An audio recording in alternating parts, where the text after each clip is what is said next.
직속 상관이었던 당시 강력부장 박모 검사도 이재명 관련 보고를 받은 바 없고 법과 원칙에 따라 수사했다는 입장을 취재진에 전해왔다. 이 저놈의 법과 원칙을 그냥 확 잡아 뜯어버려야 되는데 말이죠. 아유 그냥.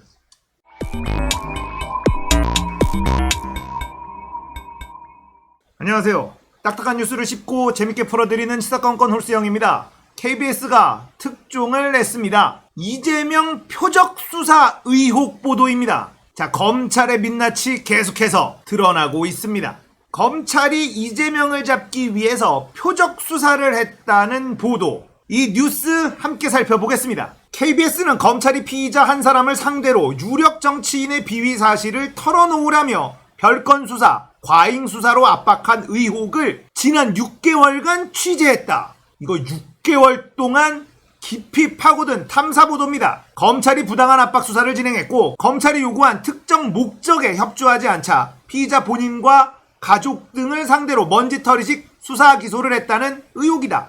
검찰이 겨냥했다는 표적은 현 여권 유력 대선주자 이재명 경기지사였다. 자, 뭔가 떠오르시죠? 조국 전 장관과 그 가족들에게 썼던 짓 그대로입니다. 그러니까 이건 검찰이 늘 해오던 짓이라는 걸 알 수가 있습니다. 검찰 개혁을 왜 해야 되는지 아시겠죠? 잘나가던 사업가 검찰의 표적이 되다. 취재진은 지난 3월부터 서울구치소에 수감 중인 한 사업가와 지속적인 소통을 했다. 그는 한때 경기도 성남에서 80여 명의 직원을 고용하며 사업체를 운영하던 사업가였다. 그러나 현재는 인터넷 도박 사이트를 운영했다는 혐의 등으로 징역형을 선고받고 수감 중이다.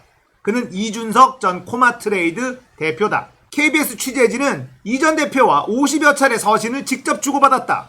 사건 담당 변호인들과 KBS 취재진 측 변호사를 통해서도 직간접적 소통을 계속했다. 취재진은 이 대표와 그의 변호인들의 주장이 상당한 구체성과 개연성이 있다고 보고 취재를 이어왔고 법률적 진단을 위해 이번 사건과 무관한 복수의 전문가를 별도로 자문단으로 꾸려 사건 관련 자료 3천여 쪽을 분석했다.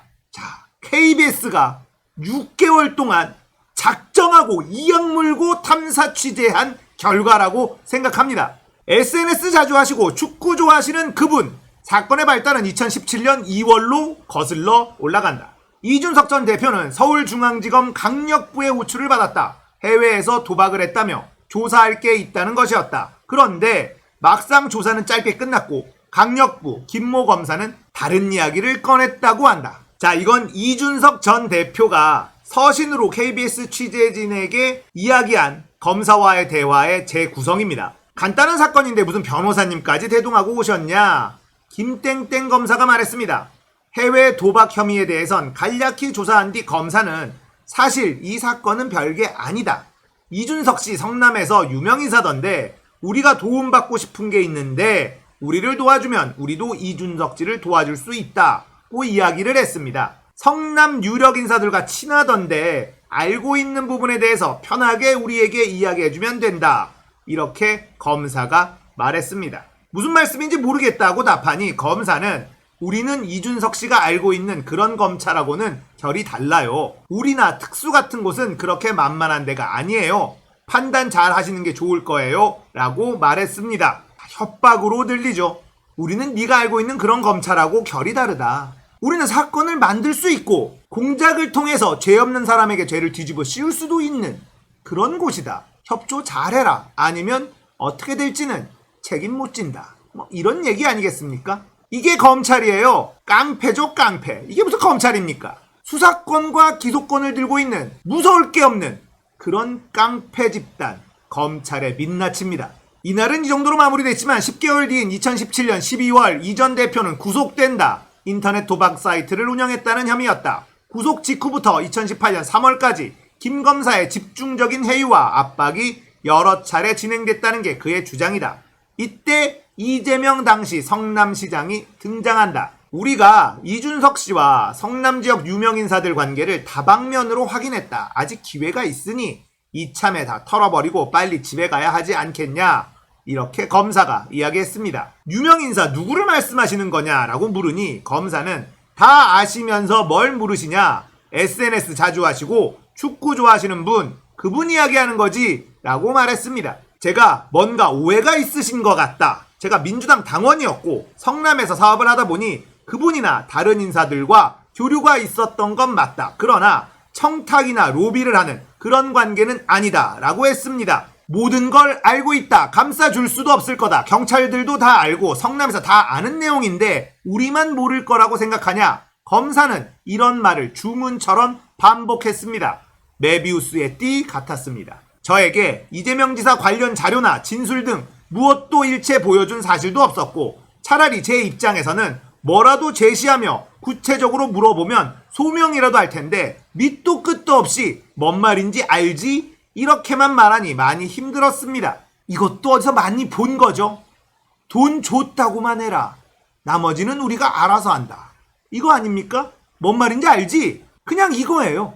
이런 식의 압박성 조사는 주로 변호인이 검사실에 오기 전 검사와 단둘이 있을 때 진행되었다는 게 이준석 전 대표의 설명이다. 김 검사의 관심은 이재명 당시 성남시장에게 집중되었다고 이 전 대표는 말한다. 저의 휴대전화가 포렌식이 되어 통화 내역 등이 다 오픈되었는데 그 안에는 은수미 시장과 성남 지역 의원인 김태년 전 원내대표와의 통화나 메신저 내용도 나왔을 텐데도 그 부분은 그냥 지나가는 말로 통화 자주 하나 보내 정도만 언급하고 자세히 묻지도 않았습니다. 그쪽은 타깃이 아니었습니다. 너도 살아야 하고 나가면 사업도 계속 해야 하니 다 내려놓으라고 하지 않겠다.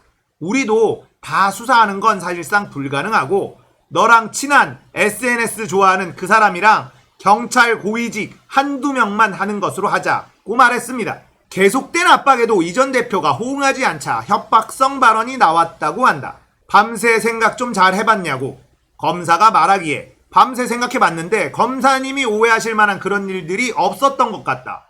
혹시 제가 기억을 못하는 것일 수도 있으니 어떤 부분인지 이야기해 주실 수 있느냐고 물었습니다. 김 검사는 아시면서 뭘 묻냐? 선거자금 지원하고 선거운동 지원하고 그런 거 편하게 이야기해주면 된다고 말했습니다. 제가 자금을 지원하거나 인력 지원한 일이 결단코 없다고 말하니 김 검사가 갑자기 돌변하더니 당신 내가 우습게 보여? 질문은 내가 하는 거야. 당신은 대답만 해. 내가 좋게 이야기하니 우습지? 당신 내가 탈탈 털어서 최하 15년 이상 살게 해줄게. 당신 와이프, 형, 엄마 내가 싹 다 공범으로 구속시킬 거야. 당신 회사도 전부 탈탈 털 거고 매스컴도 타게 해줄게. 구속 재판만 3, 4년 받게 될 거야. 변호사비만 수억 쓰게 해줄게 라고 흥분했습니다. 이거죠? 우리 많이 보던 장면이죠? 똑같은 레파토리죠? 이런 생양아치들 소굴이 검찰이에요. 이런데도 검찰개혁을 민기적거린 사람들이 민주당 내에 바글바글하죠. 우리가 어디로 가야 하는지 정확하게 알게 해주는 그런 대목이네요. 수감 동료 출소 뒤 강력부가 불러갔더니 이재명을 물었다. 이준석 전 대표의 변호인 서상호 변호사는 취재인과의 인터뷰에서 자신도 이런 식의 부당한 압박이 있었다는 것을 이 전 대표로부터 당시에 이미 들었고 그래서 2018년 검찰의 보복성 기소가 줄줄이 있었을 때 언론사에 이런 사실을 제보해 기사화하는 것도 검토했었다고 말했다. 그러나 그렇게 하기에는 검사의 보복성 조치가 두려웠다고 했다. 서 변호사는 나에게 이준석 씨 사건은 100건 중에 한 건일 뿐이다. 내가 법조인으로서 부담감을 안고 뉴스에서 이런 이야기를 할 이유가 없다며 현재 맡고 있는 다른 사건의 의뢰인들은 내가 검찰과 불편해질 수밖에 없는 이런 내용의 인터뷰를 하는 것 자체를 반대했다고 강조했다. 이준석 전 대표 주장을 뒷받침할 또 다른 정황도 있다. A씨는 이 전 대표와 구치소 혼거실에서 6개월 동안 수감 생활을 함께한 수감 동료이다. A씨는 취재진과의 통화에서 2018년 출소 직후 서울중앙지검 강력부가 출석을 요청해 두세 차례 거절하다가 결국 찾아갔다고 했다. 그가 취재진에게 했던 말의 핵심 내용은 다음과 같다. 처음에는 수사관과 이야기를 좀 하다가 김땡땡 검사가 어디 회의를 갔다 왔는지 나중에 와서 묻더라고요. 수감 생활을 할 때 이준석 씨한테서 이재명 지사 관련한 이야기를 들은 바 없냐고요. 이준석 전 대표가 매일 늦게까지 검찰에서 조사받고 오는데 그럴 말할 시간이 있냐? 나는 들은 바 없다고 말하니 알겠다고 하면서 짧게 끝났습니다. 30분 정도였습니다. 김 검사가 수고했다며 10만 원을 줬습니다. 문제의 김모 검사는 취재진과의 통화에서 수사 과정에서 이재명 지사를 언급한 적 없다며 전면 부인했다. 또 법에 따라 정당한 수사를 진행했다고 해명했다. 늘 나오는 거죠. 법과 원칙. 김 검사는 수감 동료 A씨를 불러 조사한 부분에 대해서는 조사 자체를 부인하지는 않았지만 사실관계가 다르다며 A씨 말을 부정하는 취지로 답했다. 직속 상관이었던 당시 강력부장 박모 검사도 이재명 관련 보고를 받은 바 없고 법과 원칙에 따라 수사했다는 입장을 취재진에 전해왔다. 이 저놈의 법과 원칙을 그냥 확 잡아 뜯어버려야 되는데 말이죠. 아유 그냥. 국제마피아파 사실 묵은 감찰 적극 응하겠다.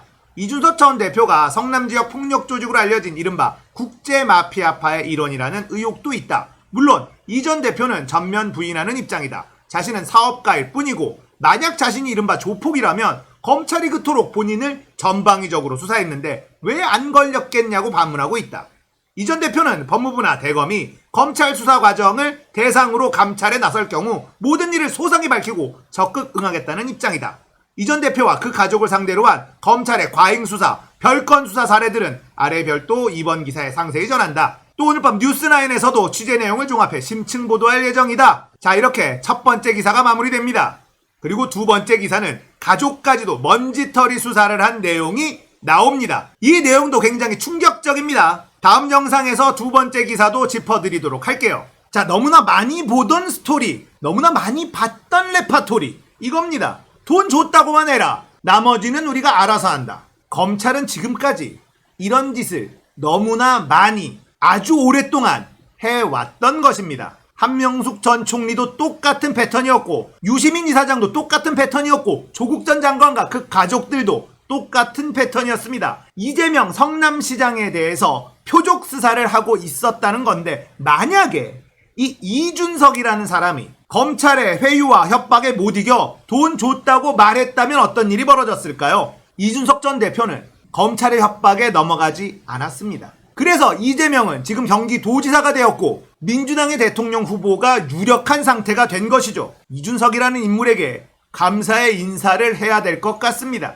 이런데도 검찰개혁을 뭉개고 있었던 민주당 수박들, 이낙연과 그 지도부들 대통령 시켜달라고 말할 자격이 있습니까? 이게 검찰의 모습인데 180석 있을 때 이걸 개혁을 못한다고요? 이게 검찰입니다. 검찰의 민낯이 계속해서 드러나고 있습니다. KBS가 6개월 동안이나 심층 취재, 탐사 취재한 내용입니다. 검찰이 너무나 세기 때문에 꼼꼼하게 준비한 게 느껴집니다. 계속해서 후속 보도가 나갈 거라고 합니다. 국민의힘에다가 고발을 청탁한 것도 걸렸는데 이제 이런 일들도 하나씩 밝혀지고 있습니다. 검찰개혁이 힘을 받을 수밖에 없을 겁니다. 우리가 깨어 있어야만 합니다. 이번 기회에 검찰개혁하지 못한다면 대한민국은 검찰발 쿠데타로 그들의 손에 넘어가게 될 수 있습니다. KBS의 후속보도 계속 지켜보도록 하겠습니다. 이번 이야기 여기까지예요. 공감되셨다면 구독, 좋아요, 알림 설정 부탁드릴게요. 감사합니다. 끝!